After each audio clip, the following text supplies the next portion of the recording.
Satu lagi mau nanya tentang konflik Tiongkok dengan Taiwan nih. Karena Taiwan kan selalu didukung sama Amerika nih. Iya. Termasuk provokatornya lah Amerika nih.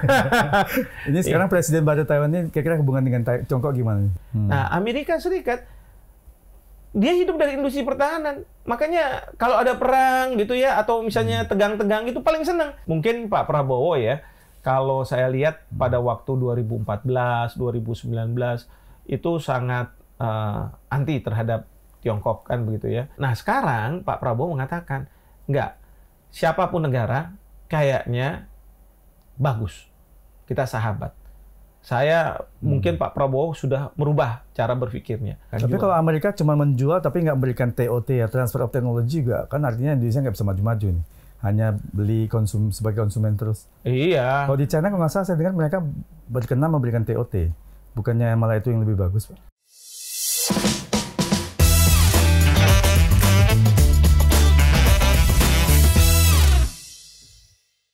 Nah, ini karena Prof adalah pakar di bidang hukum internasional nih. Satu lagi mau nanya tentang konflik Tiongkok dengan Taiwan nih. Karena Taiwan kan selalu didukung sama Amerika nih. Iya. Termasuk provokatornya lah Amerika nih. Jadi gini, kalau masalah Taiwan dengan Tiongkok ini kita harus kembali ke masa setelah kekaisaran di Tiongkok itu runtuh. Ya. Kekaisaran Tiongkok runtuh, lalu kemudian digantikan oleh pemerintahan nasionalis yang mereka tidak percaya masa orang berkuasa harus keturunan kaisar gitu kan. Pemerintah nasionalis, ada namanya Chiang Kai-shek, ya, lalu kemudian mereka berkuasa. Nah, tahun 70-an kemudian ada komunis, ya kan?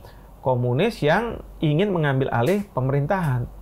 Nah, pada waktu nasionalis, ini namanya Republic of China. Jadi seluruhnya itu ada Republic of China. Nah, ketika komunis dari desa mengepung kota, akhirnya dia mengambil kekuasaan. Ya, ini tahun 60-an lah, ya. Berhasil kemudian tahun 70 mengambil kekuasaan. Nah, yang nasionalis ini lari dia. Ya. Lari kemana? Ke satu pulau itu ya, Taiwan yang sekarang ya. Nah, Formosa. Nah, mereka lari ke sana, lalu kemudian mereka mendirikan negara, tapi dengan tetap menyebut dirinya sebagai Republic of China.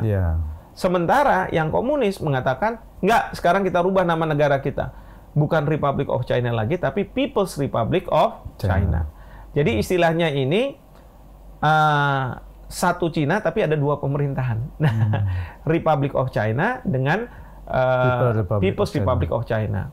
Nah, Amerika Serikat tahun 70, saya lupa ya, 71, 72 di PBB waktu itu di bawah Presiden Nixon, yang tadinya mengakui Republic of China sebagai China, sekarang berubah menjadi People's Republic of China karena Amerika mengatakan bahwa masa yang namanya Cina cuman yang sekecil itu aja. Padahal yang Cina besar masa kita nggak akui. Padahal yang penting kan Cina besar ini. Nah, disitulah kemudian diakui People's Republic of China. Nah, dalam perjalanannya, People's Republic of China buat kebijakan kepada negara-negara. Intinya, wahai negara-negara, kamu harus menentukan One China Policy. Nah, kebijakan satu Cina. Apakah yang kamu maksud Cina itu adalah saya, People's Republic of China, di mana Taiwan itu adalah provinsi saya, yang sedang berontak, kira-kira seperti itu. Atau pilih Republic of China, ya, kayak Israel dan lain sebagainya itu Republic of China, dia nggak mengakui People's Republic of China, gitu kan? Tapi nggak boleh dua-duanya diakui, saya nggak mau, gitu kan? Nah, sementara Indonesia, memang kita Indonesia punya masalah lah dengan pemerintah Cina dulu karena ada Partai Komunis dan sebagainya, kita kita bekukan hubungan diplomatik, tapi setelah kembali hidup kita mengakui People's Republic of China, ya kan? Jadi yang di Beijing gitu ya. Kebetulan ayah saya setelah normalisasi menjadi duta besar yang kedua di sana. Pak Juwana. Pak Juwana, iya. Nah, jadi kita memang tidak mengakui Republic of China, tetapi ada kamar dagang. Tapi kamar dagang ini sebenarnya juga ada pejabat-pejabatnya. Tapi dia nggak boleh. Ya? Di sini Teto, iya, Teto. Nah, karena seperti itu, jadi sebenarnya satu Cina, tapi ada Republic of China dan People's Republic of China. Kita mengakui People's Republic of China, dan banyak negara-negara mengakui People's Republic of China. Nah, sekarang ini kita tahu, setiap kali ada pemilu di Taiwan, Republic of China, itu mereka mengatakan bahwa kalau nanti saya jadi presiden, saya akan mendeklarasikan, menyatakan bahwa kita akan menjadi negara sendiri, negara merdeka. Nah, People's Republic of China kan marah. Dia bilang enak aja, berarti kan kamu mau berontak, ya kan? Maka saya akan nggak mau gitu kan, saya akan ambil lagi nih. Nah, caranya gimana? Biasanya kalau ada presiden baru, ada buat pernyataan-pernyataan, itu mereka dari People's Republic of China itu buat latihan militer. Nah, latihan militer di situ. Nah, muter dan lain sebagainya. Siap-siap pokoknya kalau misalnya dia bilang nyatakan langsung diserang gitu kan. Nah, sementara Republic of China yang di Taiwan ini, dia dibantu juga oleh Amerika Serikat. Belakangnya. Iya, di belakangnya senjata dikasih. Ya, Amerika Serikat kalau misalnya sekarang bisnis kalau senjata itu kan alutsista. Karena apa? Coba saya lihat nih ya, perekonomian Amerika Serikat di luar industri pertahanan itu udah kalah sama People's Republic of China loh. Sama Cina, udah habis dia. Ya, utangnya udah lebih 2 kali lipat daripada 2 kali lipat negaranya. Iya kan, inovasi-inovasinya masih ada, tapi yang kelas tinggi menengah lah. Tapi membuka lapangan pekerjaan bagi rakyat mereka itu kalah sama Cina. Cina itu penduduknya 1,4 miliar. Lalu angkatan kerjanya, lapangan pekerjaan yang harus disediakan itu 780 juta. Iya kan? Dan dari 780 juta itu kelas menengahnya growing terus. Iya, banyak orang-orang kaya baru sekarang. Orang kaya baru. Artinya apa? Oh, dia lebih jago nih. Nah, Amerika Serikat dia hidup dari industri pertahanan. Makanya kalau ada perang gitu ya, atau misalnya tegang-tegang itu paling senang. Udah beli senjata dari saya ya. Kita kan dulu pernah di embargo, awas Indonesia karena sering HAM dan lain sebagainya. Sekarang Joe Biden jadi presiden pun udah beli aja senjata dari kami. Karena mereka tahu hidup mereka itu dari industri pertahanan. Betul. Industri pertahanan ditep gitu selesai, udah. Ya, tapi Indonesia waktu itu kan juga sempat marah. Masa Hercules mau dipakai buat bantuan kemanusiaan di Aceh dilarang sama Amerika. Nah, iya, itu kan biasa. Mereka mengatakan, oh ini bukan untuk bantuan kemanusiaan, pasti ini digunakan untuk menindas rakyat Aceh, masyarakat di Aceh dan sebagainya. Ya udah, terus akhirnya suku cadang nggak dijual, nggak dikasih, nggak bisa digunakan. Iya, terutama kalau Partai Demokrat yang menang. Ya kalau Partai Republik masih oke deh kita mau gitu ya. Partai Demokrat yang menang nggak. Tapi sekarang Joe Biden kan dari Partai Demokrat sama aja. Karena hidupnya dia dari industri pertahanan. Ya, jadi kita juga harus paham masalah-masalah geopolitik itu dikaitkan dengan masalah internal di suatu negara. Ya, sama seperti Taiwan sekarang kan juga butuh banyak senjata. Jangankan Taiwan, Jepang juga butuh banyak senjata. Karena apa? Amerika Serikat bilang, pasukan saya tarik ya. Karena pasukan saya untuk di-assign ke, misalnya ke, kalau dulu ke Afghanistan lah, atau ke Irak lah, dan sebagainya. Kan mereka bilang, waduh, nanti kalau saya diserang gimana? Terancam deh. Takut ya. Padahal sebenarnya Amerika bilang, kalau kamu itu kan khawatir kayak gitu, udah beli senjata aja dari kami. Akhirnya naik, belanja senjata.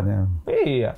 Nah, jadi itulah yang kalau misalnya saya lihat ya, Republic of China dengan PRC nih, People's Republic of China yang Beijing dengan ROC yang di Taiwan. Ya, kita tidak mengakui yang ROC, Republic of China, jadi kita nggak menganggap. Jadi kalau misalnya kemarin tuh misalnya ada presiden dari Republic of China ya, mereka menyebutnya. Tapi kan kita nggak mengakui. Itu nggak bisa diterima di Jakarta. Nggak bisa secara official. Kalau misalnya itu, People's Republic of China bisa marah. Jadi kita terima misalnya di Batam gitu ya. Alasannya isi bensin pesawatnya gitu ya. Atau di Bali gitu kan. Tapi juga nggak boleh presiden yang menerima. Jadi itu masalah diplomatiknya yang ada koridor yang nggak boleh dilanggar begitu. Makanya mereka juga nggak ada kedutaan, hanya cuma seperti Kadin aja, Teto itu kan. Teto, Kadin. Trade ekonomi segala macam aja. Iya, betul. Taiwan Economic Trade Office. Jadi kan kamar dagang gitu kan.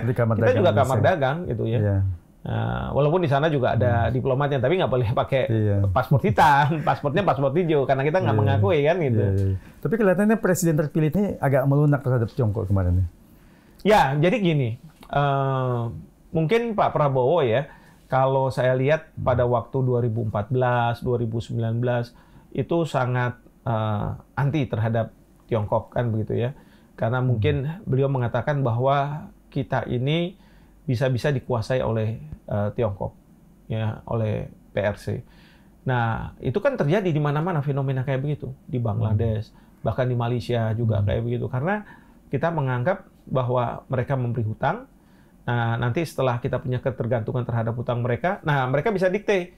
Nah, serap tenaga kerja saya, serap kontraktor saya, teknologi saya, dan lain sebagainya, kan gitu. Itu sebenarnya dilakukan juga oleh banyak negara. Jepang, Amerika Serikat juga melakukan hal yang sama. Cuman yang beda, kalau Jepang, Amerika itu biasanya pekerja yang kelas menengah ke atas lah, white collar.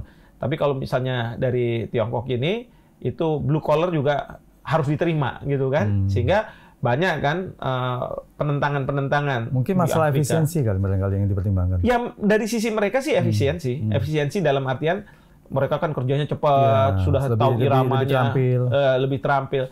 Tapi juga untuk menyerap 780 juta yang di sana angkatan kerja. Iya, kalau misalnya di dalam negerinya 500 juta kan besar kan? Kita aja 270 juta penduduk. Ini 500 juta misalnya ya, angkatan kerja. Katakan udah diambil. Lalu yang 280 juta lagi kemana? Nah, itu harus diserap. Maka mereka diserap juga. Karena selain terampil, cepat gitu ya kerjanya. Tapi itu kan membuat kecemburuan dari tenaga kerja yang katakanlah kasar di negara-negara di mana dia punya proyek, termasuk di Afrika, di Asia Selatan, termasuk juga di Indonesia kan kita selalu dengar kan kayak begitu. Nah, jadi mungkin dari situ Pak Prabowo waktu itu mengatakan nggak benar nih ya karena kita terlalu dekat dengan Cina nih.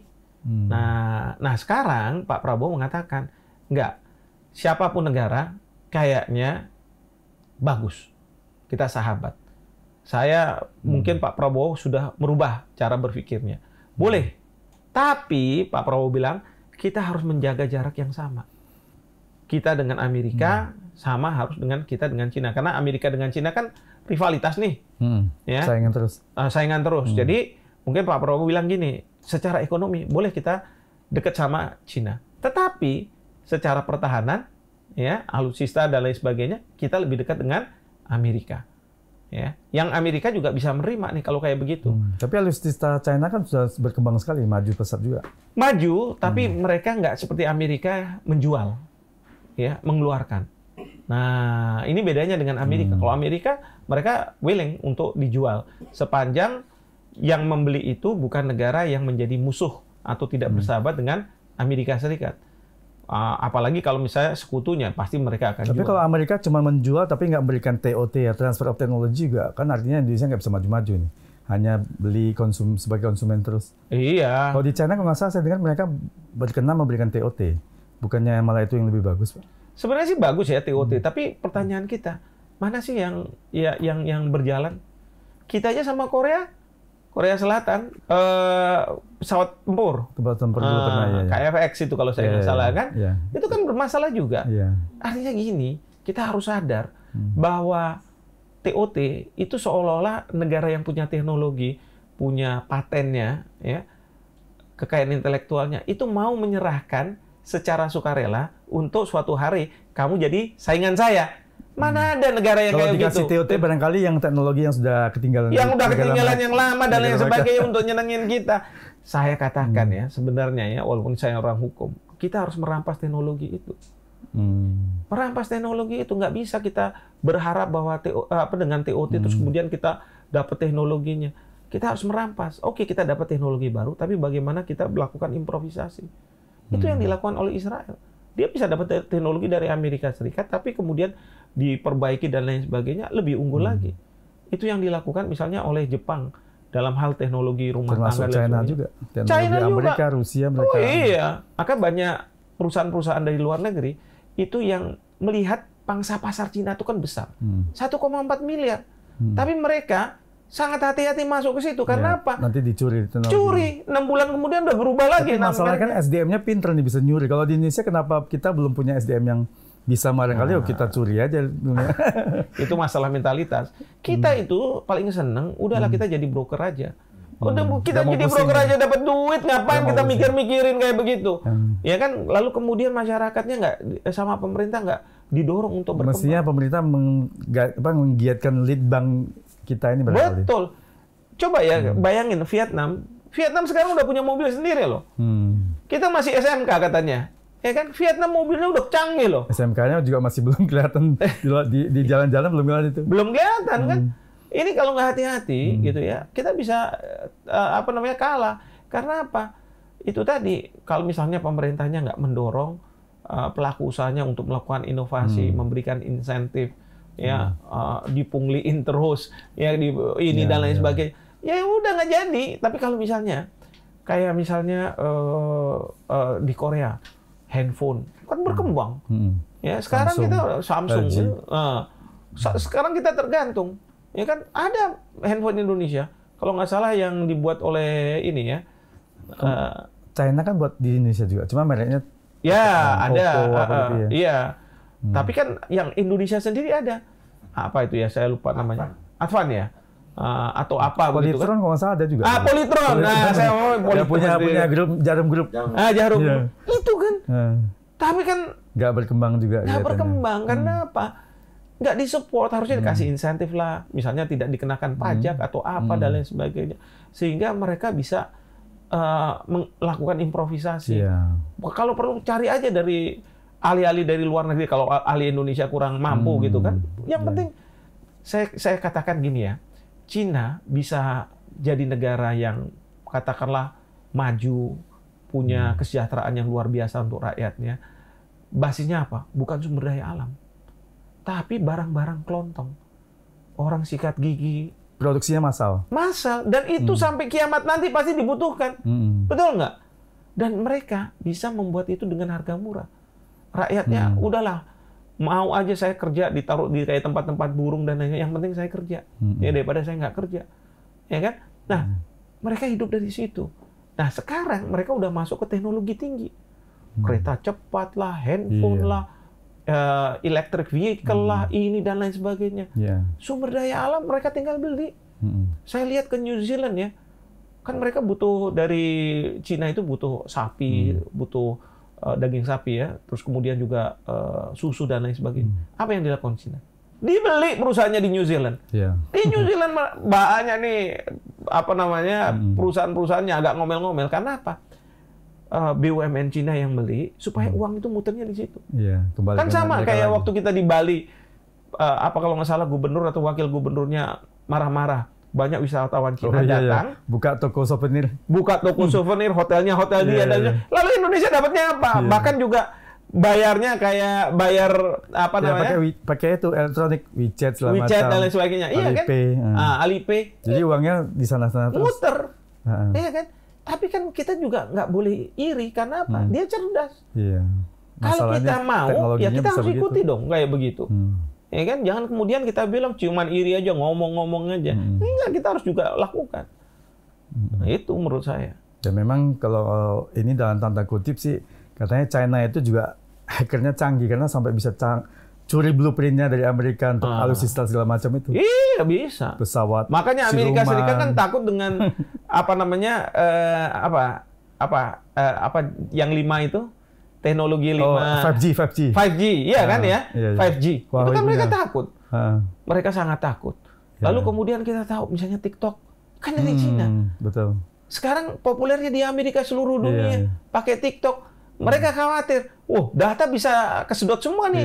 Iya kan?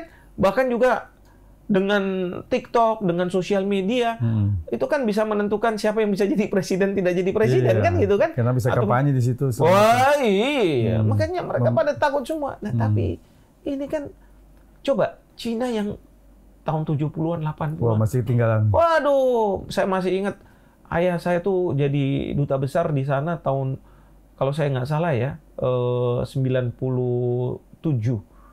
ya. Itu saya datang ke sana. Ya Mas udah bagus sih. Gedung-gedungnya udah mulai lain gitu. Kalau saya lihat di televisi tahun 70-an beda banget gitu ya. Tapi kemarin saya datang lagi ke sana, udah tambah gede lagi. Jalan tolnya udah banyak gini. Mas, saya bilang nih, emang luar biasa kan kalau kayak begini nih. Bahkan sekarang ada matahari buatan nih. Apa saya di Cina ya. Nah ini dia. Jadi kalau udah lihat kayak begini, mohon maaf ya. Kita kan dulu dibilang sama Amerika Serikat, kalau kita mau maju, kamu harus punya demokrasi. Saya kayak tanya, emang di Cina ada demokrasi? Kok dia bisa maju? Ya kan? Kalau kamu mau maju, perhatikan HAM. Di Cina ada nggak perhatian soal HAM? Tapi dia bisa maju. Nggak juga sih sebenarnya. Kalau demokrasi malah bahaya. Jadi nggak bisa maju. Pemerintah mau jalan ini terus di demo dia. Nah, ya kan? Nah saya sekarang makanya saya bilang nggak bener nih. Apalagi sama kita mau lakukan satu proyek, pemerintah bebasin lahannya nggak sanggup. Nah, karena di demo dan ini lain sebagainya. Kalau di China kan otoriter. Harus jual, tapi juga diberi kompensasi yang cukup. Saya lihat sih begitu. Adil. Yang penting tuh adilnya kan. Adilnya. Kalau kita misalnya menindas ya nggak benar gitu kan. Demokrasi juga kalau menindas juga nggak benar. Apa contohnya? Contohnya ya Amerika. Ngomong demokrasi jangan ikutin Cina.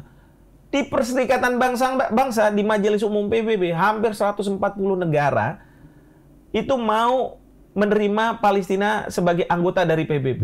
Tapi nggak jalan juga. 9 yang menentang. Nggak jalan. Gara-gara apa? Masuk ke Dewan Keamanan PBB, diveto sama Amerika Serikat. Saya bilang, apa itu nggak lebih otoriter? Saya bilang, mana demokrasinya?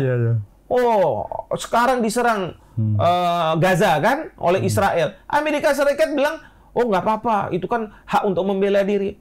Sinting apa saya bilang? Jadi yang buat HAM-nya dia, tapi yang melanggar kalau beliau sendiri atau dronnya nggak apa-apa. Itu. Ini kan nggak bener. Iya kan? Jadi saya bilang, saya suatu ketika di televisi saya bilang, udah jangan denger-denger lagi. Kalau Amerika, negara-negara Eropa, ngomong soal demokrasi, ngomong soal HAM, kita yang paling tahu udahlah, nggak usah dengerin mereka. Ya kan, giliran waktu misalnya kita di Papua dan lain sebagainya, ini melanggar HAM. Sekarang apa yang terjadi di Israel? Itu lebih parah. Amerika Serikat bilang apa? Nggak ada masalah katanya. Udah gila aja. Tapi harus dibedakan ya, pemerintahnya dengan rakyatnya. Kalau rakyatnya kan banyak yang menentang. Betul. Yang kita punya masalah itu sama pemerintahnya. Betul. Israel juga kayak gitu. Rakyatnya nggak semuanya setuju dengan apa yang dilakukan oleh Netanyahu. Betul. Keluarga Sandra juga nggak setuju. Sekarang banyak masyarakat di Israel menentang karena apa? Justru membahayakan mereka ketika mereka keluar negeri, ketika mereka punya bisnis di luar negeri, sama orang-orang yang nggak suka di demo dan lain sebagainya. Ya, maka saya bilang gini, satu-satunya jalan untuk bisa menghentikan kekejaman Israel ini adalah menurunkan Netanyahu jadi Perdana Menteri. Nah, caranya gimana? Udah viralkan aja, masukin ke masyarakat Israel terkait dengan apa yang terjadi di Gaza.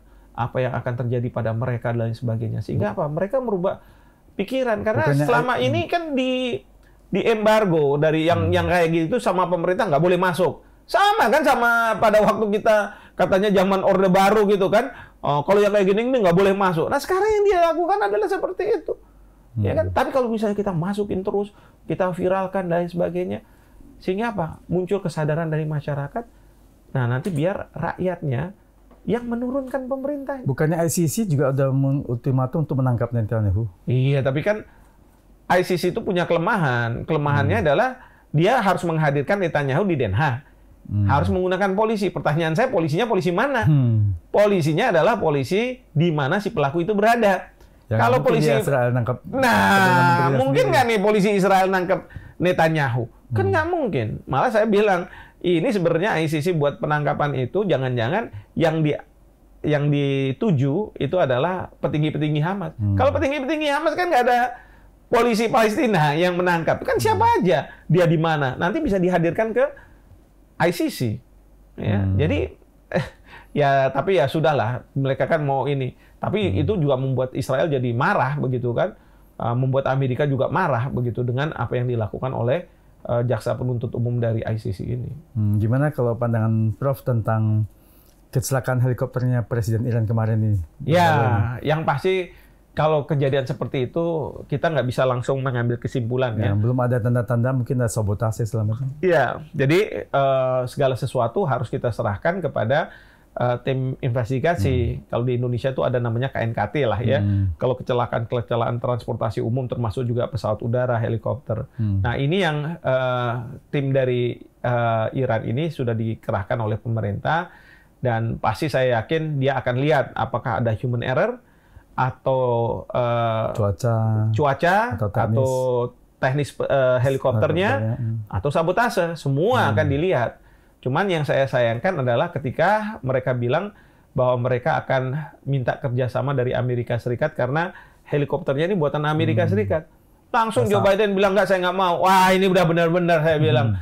Ya, karena apa? Mungkin dukungan dia ke Israel kan gitu kan. Udah nggak benar kalau menurut saya. Jadi dia nggak mau buka masalah teknis helikopternya ya? Iya. Jadi saya katakan ya, sekarang ini udahlah banyak kemunafikan yang dilakukan oleh Amerika Serikat.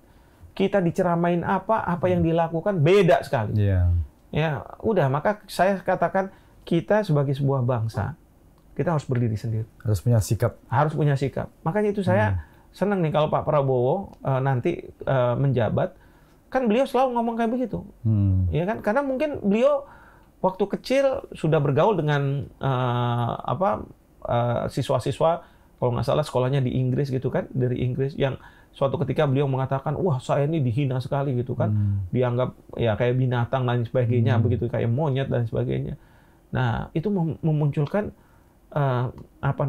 patriotisme, ingin menunjukkan siapa Indonesia. Iya, seperti bahwa kita ini kan bisa. Saya dulu waktu ayah saya pernah diposting di New York ya, di Amerika Serikat. Ya biasalah kita anak-anak muda kan waktu itu masih SMP, kepingin kayak orang-orang Amerika gitu kan, begini. Jalan kita gerombolan, tiba-tiba ada orang dewasa bawa anjing. Wah, dia marah. Kita bawa kayak bambu gitu, kayu lah begitu ya. Dilepas anjingnya, kayunya diambil, mau digebukin ke kita. Wah, kita langsung lari kan, ngumpet. Tapi sejak saat itu saya bilang, stop saya sama Amerika Serikat. Enggak, saya nggak ada bangga-bangganya. Saya kepingin sebagai orang Indonesia. Maka orang banyak bilang, nih Hikmahanto ini terlalu nasionalismenya, terlalu berlebih-lebihan. Karena peristiwa itu yang menunjukkan pada saya bahwa saya ini lebih baik dikenal sebagai orang Indonesia daripada saya merasa diri saya kayak orang Amerika. Nggak ada artinya. Ya, orang saya juga warnanya mungkin coklat dan saya memang orang Indonesia. Kalau kakek saya bilang, kamu boleh di luar negeri kemana-mana, tapi seperti batu bata merah, ya kan? Batu bata merah itu kalau lama di air kan ada lumut gitu kan, jadi warna hijau. Tapi kalau digosok kembali lagi merah putih. Itu nah, itu yang saya katakan. Iya, nasionalisme. Saya katakan seperti itu. Maka banyak orang bilang, ini orang aneh Hikmahanto ini. Punya masa kecil di luar negeri. Ilmunya hukum internasional. Tapi kok sangat Indonesia? Saya katakan, karena perspektif kita harus dalam posisi Indonesia. Itu. Jadi saya sering lah berdebat sama orang-orang dari luar negeri dan lain sebagainya. Kalau udah masalah-masalah yang menyinggung harkat martabat dari bangsa ini, saya nggak setuju seperti itu. Ya, artinya betul lah. Siap dimanapun kita pernah menimba ilmu, ya tetap jiwa kita harus Indonesia. Betul. Makanya saya selalu bilang, ilmunya saya pelajari sama-sama kamu. Cuman perspektifnya yang beda gitu. Betul. Kamu perspektif negara kamu. Saya perspektif negara saya. Misalnya saya ambil contoh ya, kan kalau misalnya sekarang itu kan sudah tidak ada lagi negara jajahan. Nah, tapi sekarang untuk bisa negara itu dijajah, itu digantikan dengan hutang, pinjaman. Karena kalau misalnya sebuah negara semakin dia banyak utangnya, semakin mudah untuk didikte kan? Nurut. Semakin nurut kan? Jadi negara-negara Barat, termasuk sekarang Cina juga, dia selalu berpikir, gimana caranya supaya negara-negara yang punya hutang itu nurut sama saya, negara-negara yang saya punya potensi bisa kendalikan itu nurut sama saya, kasih aja pinjaman banyak-banyak. Untuk apa? Supaya kita bisa dikte. Nah, jadi prinsipnya semakin negara berkembang atau negara-negara kecil ini gitu ya, tergantung dengan hutang, semakin negara tersebut rentan untuk diintervensi. Tapi kalau dari sisi saya kan enggak. Saya bilang, saya nggak mau kalau misalnya kita hutang-hutang nggak bisa ngembaliin, terus kemudian kita diintervensi. Jadi prinsip saya adalah kita tidak boleh pinjam yang kemudian berpotensi untuk kita dikte. Ya kan? Jadi dua perspektif. Kan kayak lawyer kan gitu. Selalu melihat satu peristiwa, satu fakta dari dua perspektif yang berbeda.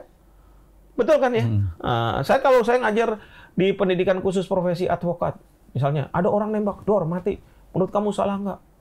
Salah, katanya. Kamu nggak bisa jadi advokat. Mesti cari dulu kenapa. Cari dulu faktanya. Lagian juga kalau misalnya dia nembak, kita bilang salah, ya kan? Kira-kira dia mau datang ke kita nggak kasih surat kuasa? Kan nggak ada surat kuasa itu kan? Ya kan? Tapi kalau kita bilang tidak salah, pasti datang ke kita. Dapat surat kuasa. Karena memang ada potensi belum tentu salah. Belum tentu salah. Kalau dia melakukan pembelaan diri atau dalam keadaan terdesak gitu ya. Atau misalnya dia seorang polisi. Gimana kalau seorang polisi? Oh iya, Prof. Tapi tunggu dulu, jangan kamu bilang oh iya. Kenapa, Prof? Siapa yang ditembak? Ya kan? Kalau penjahat oke. Ada benar nggak? Tapi kalau polisi juga, itu peristiwa Sambo.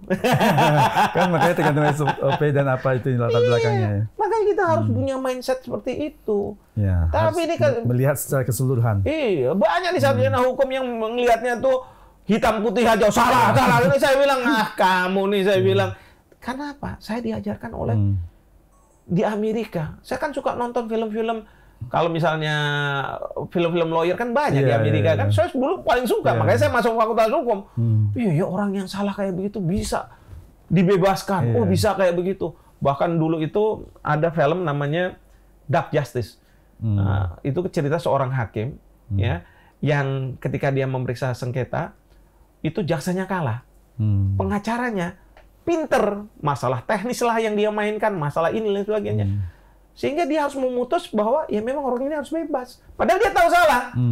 Lalu malam-malam ya jadi vigilante gitu ya. Dia datang ke orang itu, dibunuhlah dia apa. Oh gitu. Itu yang namanya dark justice itu. Ya, kayak begitu. Nah itu menunjukkan bahwa ya kita ini kalau jadi advokat memang harus cerdas gitu ya. Maka kalau di Amerika the best law graduates from the best law school. The best law graduates kan lulusan terbaik dari sekolah hukum ternama. Are working for the mafias. Karena mafia kan pasti melanggar hukum ya kan. Gimana caranya supaya saya dibebaskan kan? Yang penting kamu nggak usah punya nurani. Ya, yang penting kamu punya otak kamu untuk bisa membebaskan saya. Nah itu. Ya memang lawyer itu tergantung mau dipakai ke kiri apa ke kanan. Maju tak gentar membela yang bayar. Jangan maju tak gentar membela yang memberi surat kuasa. Jadi nggak ada lagi maju tak gentar membela yang benar nggak? Kalau itu hakim. Setelah mendengarkan argumentasi dari kedua belah pihak. Nah itu yang tidak terjadi dalam konteks masyarakat internasional. Ya kan? Kenapa? Karena dalam masyarakat internasional tidak ada peran dari pengadilan yang bisa membuat putusan dan kemudian diikuti. Karena dalam masyarakat internasional yang masih berlaku adalah bukan hukum internasional, hukum rimba. Siapa yang kuat, dialah yang menang. Makanya sekarang Israel merasa dia di atas hukum, di atas angin. Karena apa? Karena dia merasa kuat, di belakangnya ada Amerika Serikat. Nah itu yang makanya kita juga bilang, kita habisin dulu Amerika Serikat supaya dia tidak terus mendukung Israel. Ya, kondisi ekonomi sekarang kan Amerika sudah juga sangat goyang. Iya. Bahkan masyarakat sendiri saya lihat banyak di TikTok, di berita segala macam tuh kan masyarakatnya udah pada miskin-miskin, toko-toko banyak tutup segala macam. Iya. Itu kan makanya setiap siapapun jadi presiden itu dia harus berkampanye bahwa kalau saya jadi presiden saya akan membuka lapangan pekerjaan. Sampai kan Trump itu membangun tembok supaya orang-orang Meksiko tidak masuk ke Amerika Serikat, mengambil pekerjaan orang Amerika Serikat padahal mereka masuknya secara ilegal. Lalu kemudian juga supaya tarif pajak itu ditinggiin sama Trump. Supaya apa? Supaya perusahaan-perusahaan Amerika Serikat tidak pergi ke Cina mempekerjakan rakyat Cina yang harganya murah, lalu barangnya dilempar ke Amerika Serikat. Kan sama aja mengambil lapangan pekerjaan orang Amerika. Makanya dibuat kayak begitu. Udah sampai level kayak begitu. Saking frustrasinya, kita kan juga bingung. Buat tembok-tembok kayak begitu. Tapi mungkin juga secara ekonomi memang benar juga.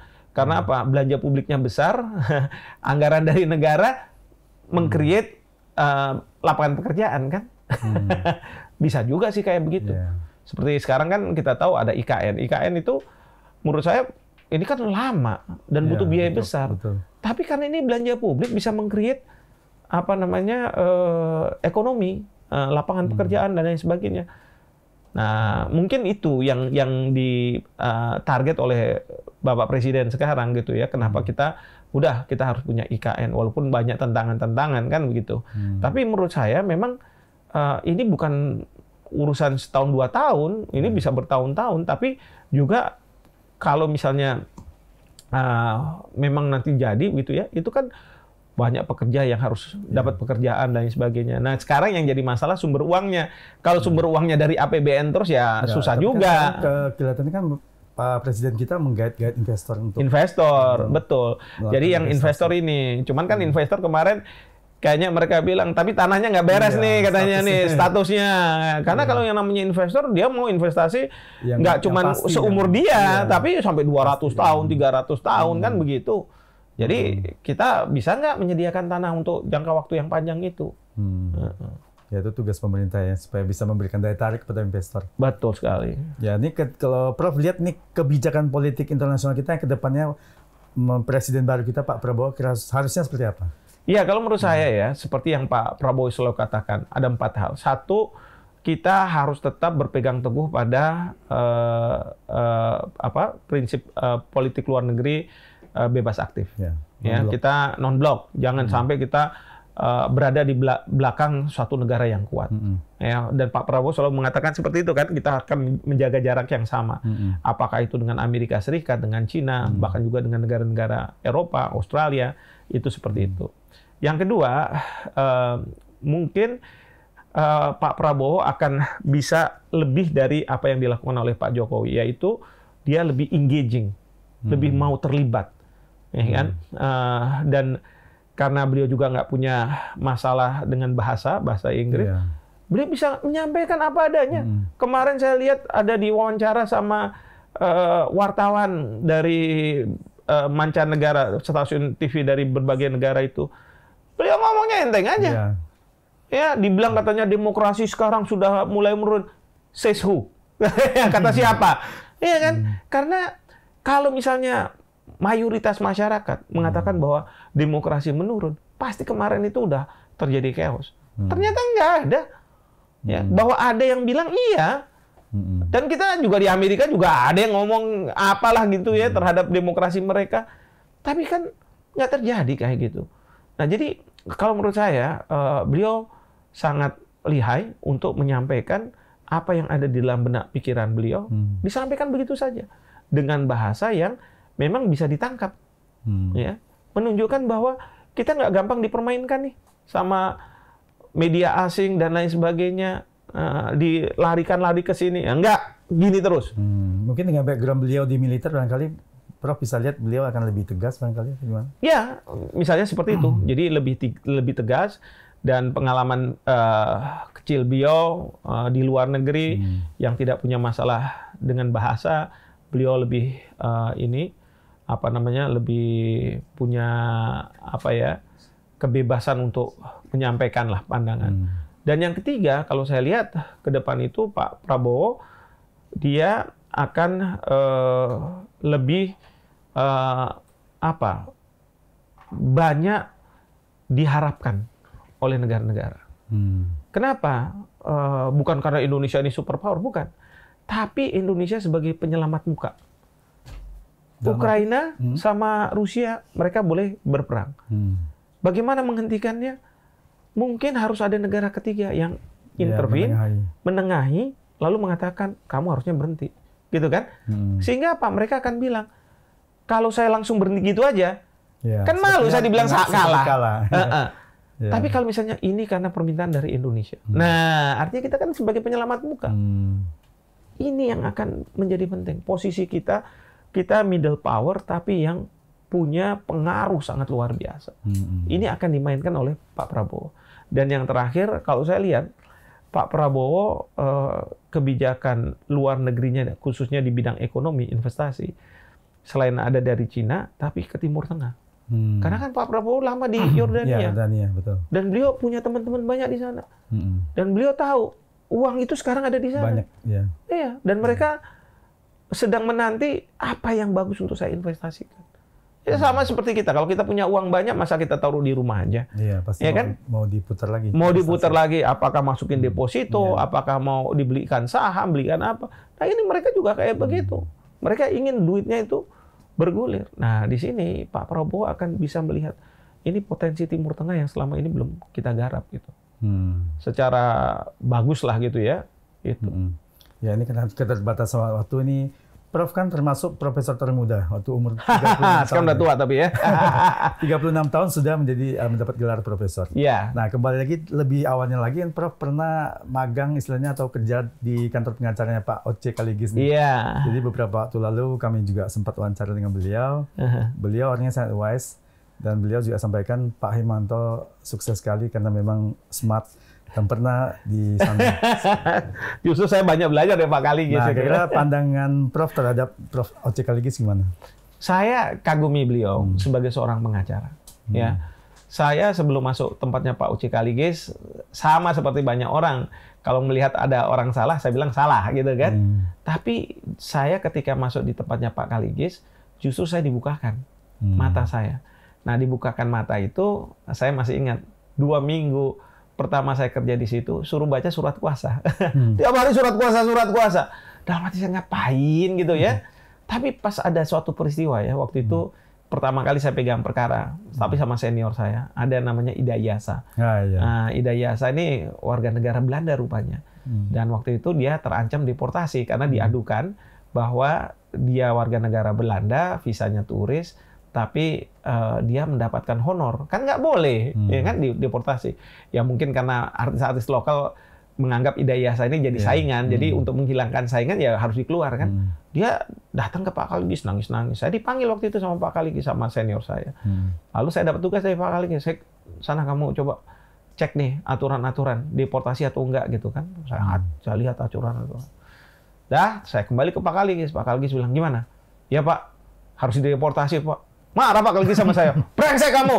Kamu nih mau jadi advokat atau mau jadi petugas imigrasi? Wah, dalam hati saya bener juga. Surat kuasa yang 2 minggu saya pelajari nggak nyampe di kepala saya kan. Iya. Kita pokoknya maju tak gentar membela yang memberi surat kuasa kan. Bener.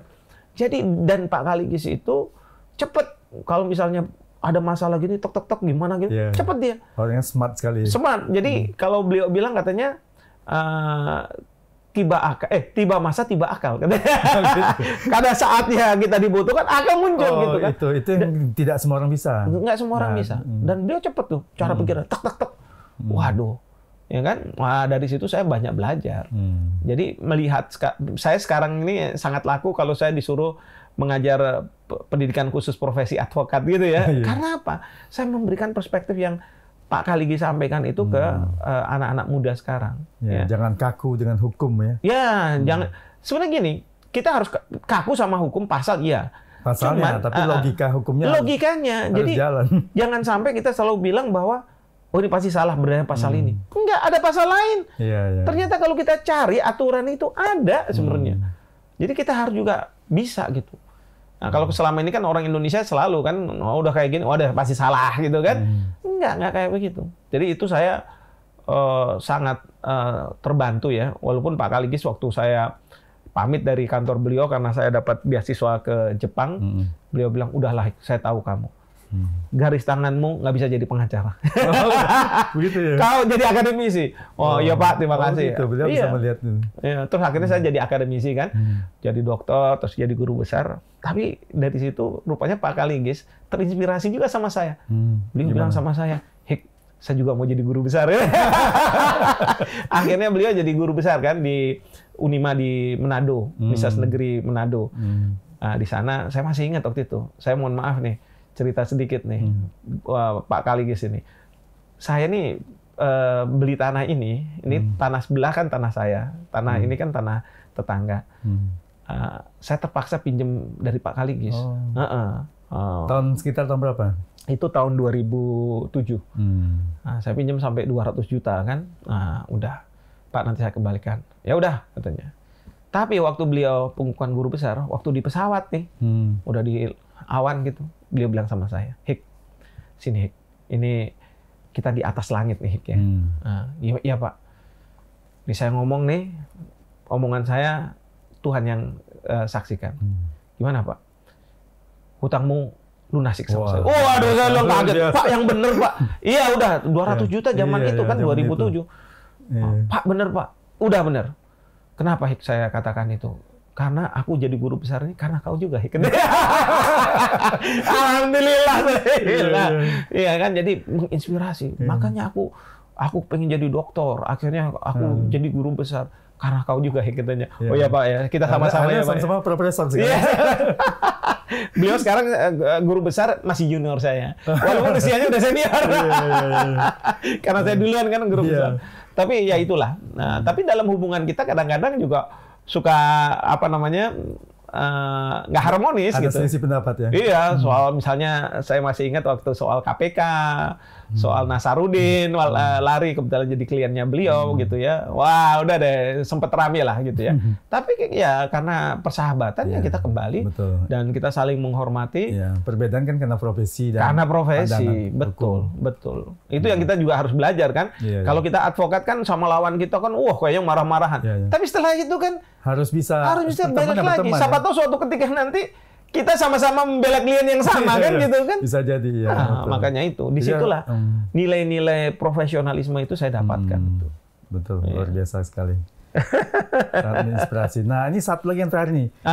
Inspirasi dan apa pesan Prof buat anak bunda, generasi muda kita supaya nanti siap untuk menjadi bonus demografi di Indonesia Mas? Iya, yang pasti adalah bagi anak-anak muda, satu, manfaatkan betul teknologi, ya kan? Kita ini dapat macam-macam informasi dari teknologi, ya, dari Google, dari ini. Saya juga sering kok dibilang, ini profesor Google.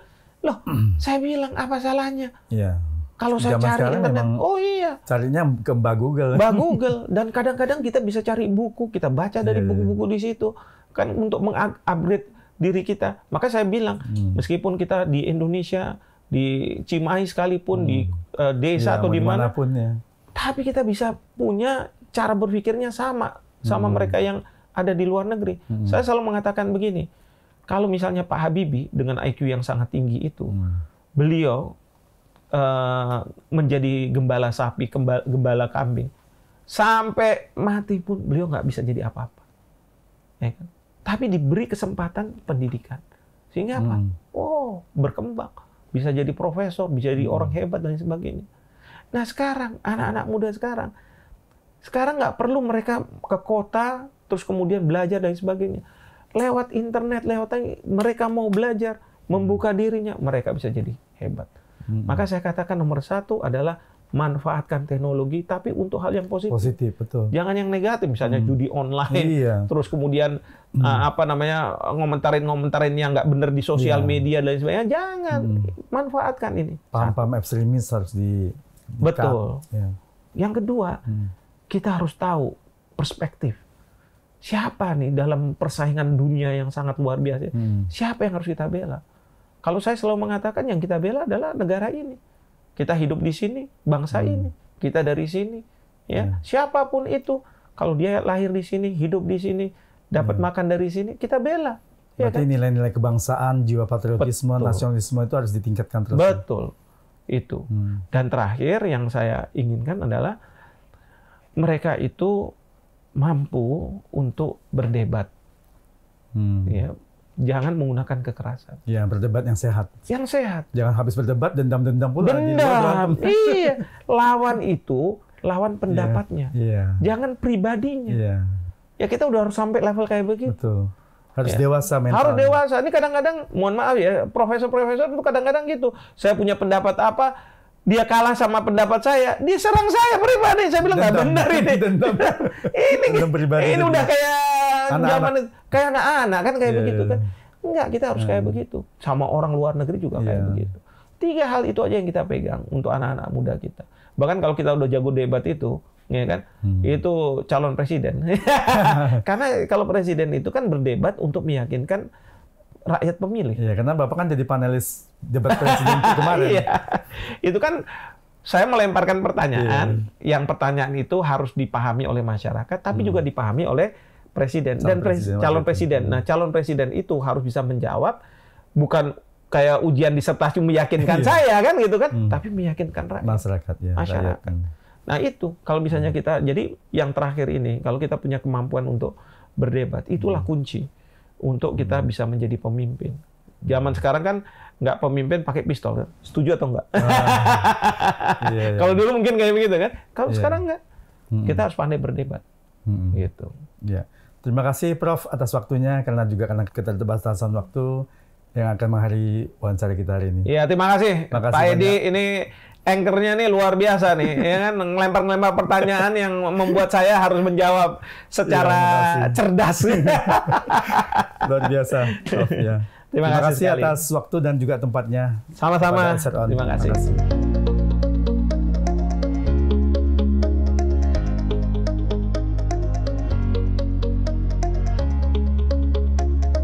Demikian Sobat SR On, Edi Sharing Discussion yang telah setia menonton obrolan saya dengan Profesor Hikmahanto Juwana, SHLLM, PhD. Ingat pesan beliau, kita harus menjadi manusia yang bisa berdebat, tapi berdebat dalam hal positif, supaya kita bisa siap untuk menjadi generasi muda menghadapi Indonesia Emas 2045. Nantikan obrolan berikutnya yang tetap menarik bersama narasumber yang luar biasa. Sampai jumpa.